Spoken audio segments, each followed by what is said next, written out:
National Rally for Peace ng Iglesia ni Cristo.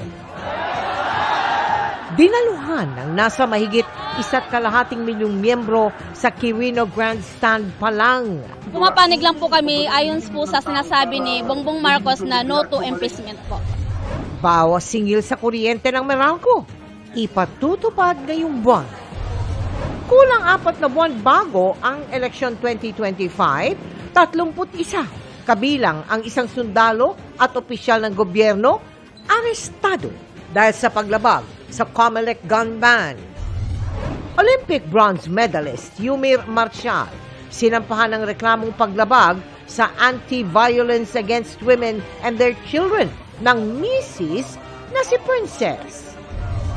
Itinuturing na pangunahing suspect sa pagpatay sa Pinay sa Slovenia na kanya mismong mister, nasa kustodiya na ng mga otoridad. Mga makakalaban at magiging pag-ibig ng karakter ni Ruru Madrid sa lolong bayani ng bayan, kabilang sa mga aabangan sa Season 2 ng dambuhalang serye. At Sofia Pablo na bida ng afternoon crime series na Prinsesa ng City Jail, nagsalita sa issue ng umano'y matagal na nilang hidwaan ni My Ilonggo Girl star, Jillian Ward.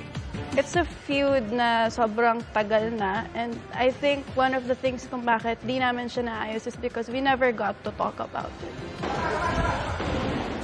This is Philippine Coast Guard Center. Ferdinand Romualdez Marcos. Live mula sa GMA Network Center, ito ang 24 Oras.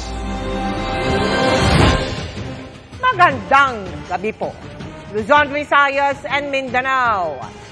Milyong-milyong miyembro ng Iglesia ni Cristo o INC ang nagtipon sa iba't ibang panig ng bansa para sa tinawag nitong Rally for Peace. Wala umano itong halong politika ayon sa INC na nauna na rin nagsabing pagsuporta ito sa pahayag ni Pangulong Bongbong Marcos laban sa pag-impeach kay Vice President Sara Duterte.